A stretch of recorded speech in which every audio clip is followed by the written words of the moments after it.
Battlefield 6 is going all in with what we've seen so far, and the other day they announced another component to that upcoming. Today we're taking a look at the newly released Season 1 details. Yeah, before launch, we already know when and what's coming for Season 1 of Battlefield 6. And the nice part, it's a substantial drop of content following in waves not too far after the launch. So you'll have a whole game to experience, and then even more coming very soon after.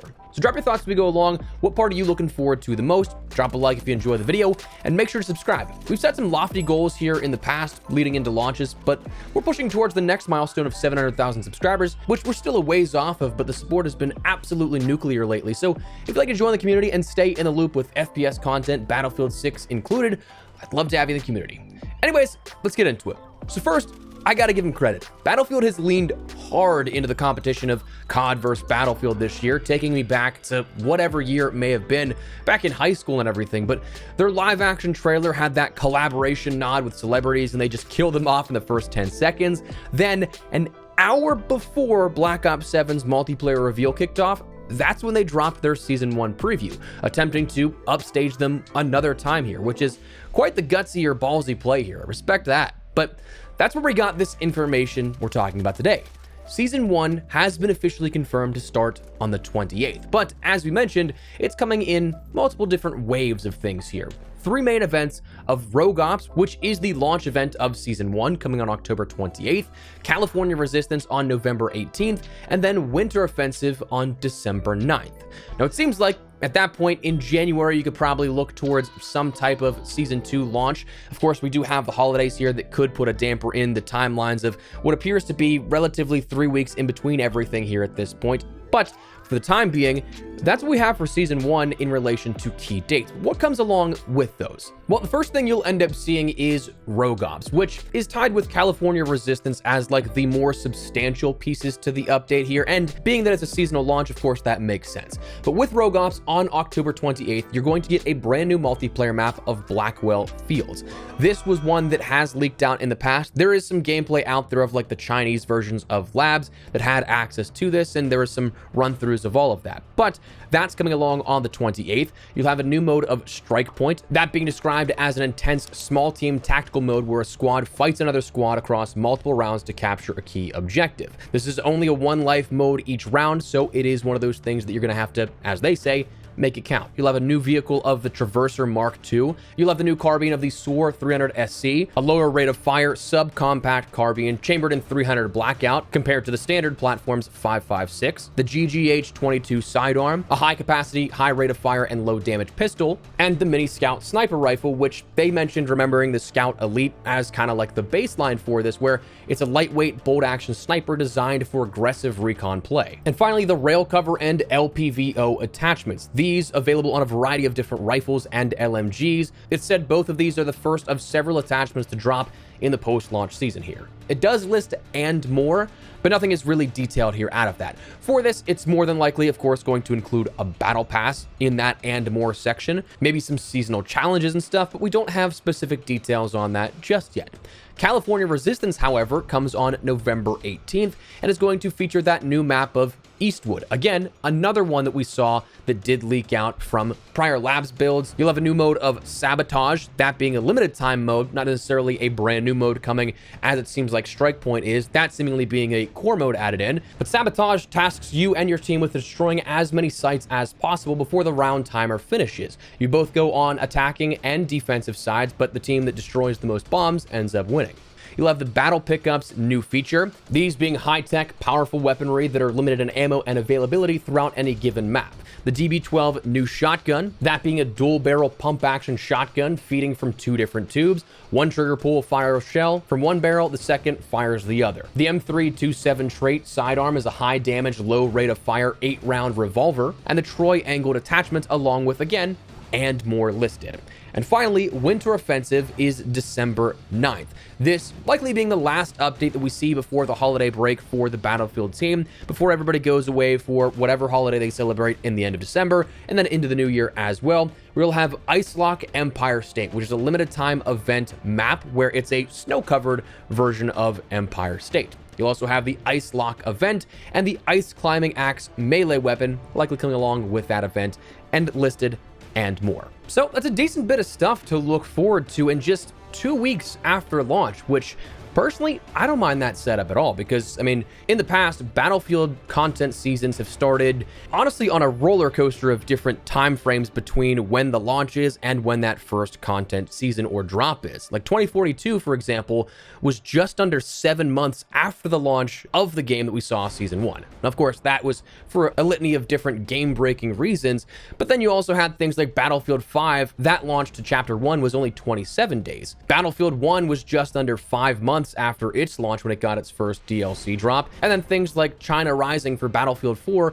was 36 days. So like all over the map here at this, but to see it now just 18 days after the launch of Battlefield 6, we're jumping in pretty quick and on a sort of frequency that is pretty nice as well. You're not going to have those DLC drops and then months at a time where you don't have anything, or at least what we see with Season 1, that's not the case. You're probably going to have, again, 3 to 4 months here before we end up seeing a Season 2, so from October to what I would imagine is like early January at some time, but you have a major update every 3 to 4 weeks here at this point coming throughout Season 1, which is definitely cool. Oh, and coming back to it, how we talked about how Battlefield's kind of taken that sort of ballsy approach to leaning into the competition with Call of Duty.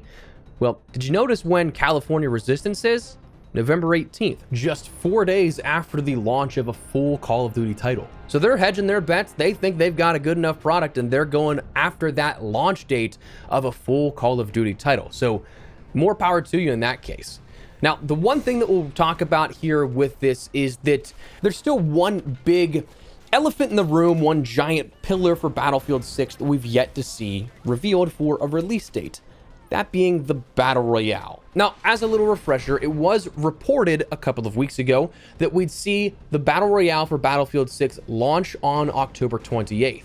Thus corresponding with the launch of Season 1 here, and it's very possible that could be part of that and more strategy. But we also don't know because there's 3 different dates here with varying levels of content associated with each of these. And honestly, I think if we're kind of discussing this a little further, each date has a couple of different risks associated with it. October 28th, if you launch it then, the pros, you have ample time for play of this before the holidays and getting a sort of growth period for it, plus also taking advantage of that holiday rush to get fully ahead of competition and everything like that. Like that gives that so much more time to grow in Q4, which for publishers is huge. But at the same time, on the flip side of that coin, it's not a lot of time for players to prep and get ready for the game. Like we know there's going to be some component of custom weapons in this game, not necessarily like a loadout that you see in Warzone, but you have the ability to choose from a weapon drop, one of your own weapons that you want.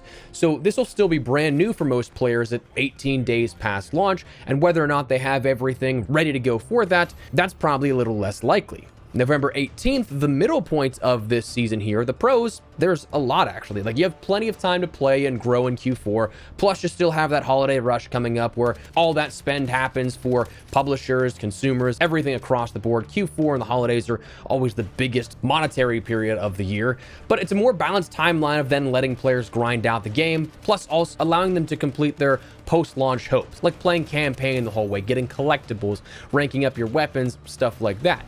You also may see some interest dwindle from that month out, that it could be like another spark back to uptrending, keeping the game in the limelight for as long as possible instead of just dropping it all up front. This then also would go as direct competition for Call of Duty at that point. Again, November 14th being Black Ops 7's full release date.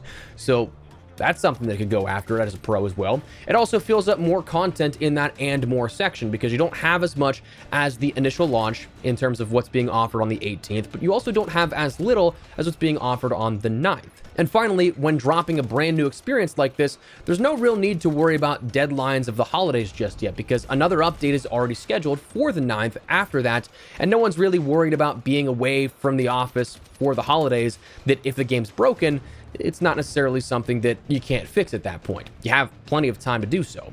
The cons, though, for this is, again, it goes directly against Black Ops 7's competition. That's definitely a gamble. While a lot of people will think, okay, this looks great by comparison for a casual player launching something they know they're going to play versus a new experience that even is free to play, that's still a sort of known name versus no name situation. And finally, December 9th, the pros here for this, it fills the rest of that seasonal offering with the least amount of content for that update, whereas it would be like a lackluster update perhaps by comparison otherwise. It still hits that holiday rush that publishers love for Q4, that prime spending opportunity, and gives players the most amount of time to experience and rank up things for their gameplay experience. The cons, however, it's the last known update for Season 1. If something goes wrong with that launch, that could be hugely problematic for the initial reception and longevity of the mode. Like we saw with, for example, the Warzone Caldera integration. That never really recovered, even though the following seasons of 2 through 5 for Vanguard were actually really solid for Warzone in that year. But because it was so problematic, people just didn't give it another chance. So you're playing with fire when it comes to fixes being out before the holiday breaks, and again, COD can be a sort of testament to how important it is to get it right and to have time to fix problems that may persist. This also, it's then, as another con, likely directly competing with Season 1's launch and Warzone integration, which admittedly, with the offering that was shown at Season 1 of Warzone, I don't think the quality is in question of who would win in head-to-head, a brand new experience in its entirety versus just a map update and a resurgence update, but the sort of new IP versus existing behemoth, both having massive marketing. It'd be interesting to see how that would stack up. But you see where I mean, like we have 3 checkpoints here with Season 1 if that report of around October 28th does hold true.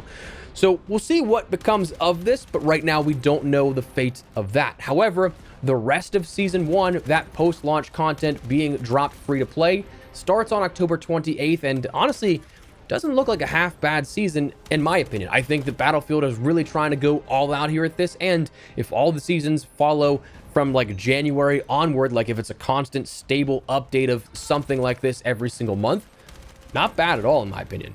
Definitely nice by comparison to prior Battlefield games and their content launches.